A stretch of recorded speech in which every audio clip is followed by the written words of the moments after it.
बीठा आहियूं Kandiaro national press club जे ॿाहिरां, जिते ॻोठ दाऊद इलाइक़े जा रवास आहिनि।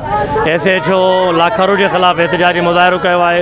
अचो त सिंधनि खां पुछूं वधीक सिंधनि छा चवणु आहे। मां खणी गीले चोटियूं वठी गीली खणी हुईसि, असां हथ रखे मथां खणी यो नूं 12 बजे साढ़े घर में हमलो करे काबुल भई मुंहिंजे हथ में छिके पैर नूं गाड़ी मथे में चोटी में वठी मुंहिंजी नूं 12:30 बजे अगवा करे खणी यो मुंहिंजो इंसाफ़ कयो। मुंहिंजे ज़ुबेदार नूं अथई 9 महीनों में दवारी ही SHO लाखा रोड असांजे 12:30 बजे राति जो अची के माण्हू सिविल कपिड़नि में हुया तंहिं फेरिंग करे उन जेको आहे सो असांजी मुंहिंजी न्याणी आहे, मुंहिंजी भाइटी आहे ज़ुबैदा, उनखे गोरा वारी जंहिंमें 9 महीनो पेट ऐं से उनखे 4 ॿारड़ा आहिनि, 2 न्याणियूं 2 पुट।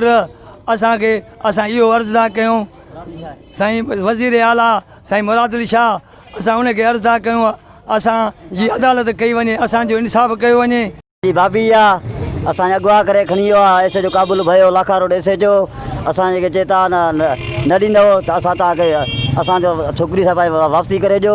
असां छोकिरी खणी आहिनि अगवा करे, ज़ुबैदा अगवा करे खणी वियो आहे। 12:30 बजे मुंहिंजी न्याणी खणी वियो ज़ुबैदा लाखो मथे गाड़ी पैरनो घाल जो चवणु आहे त SHO लाखा रोड काबिल भयो असांजी औरत ज़ुबैदा खे अगवा करे खणी वियो आहे ऐं हिननि जो इहो ई चवणु आहे त जेकॾहिं असांजी औरत खे वापसि न कयो वियो त असां पाण खे बाहि ॾेई सारे छॾींदासीं। कैमरामैन अहमद ॾाढी सां गॾु Waheed memo, time news Kandiaro.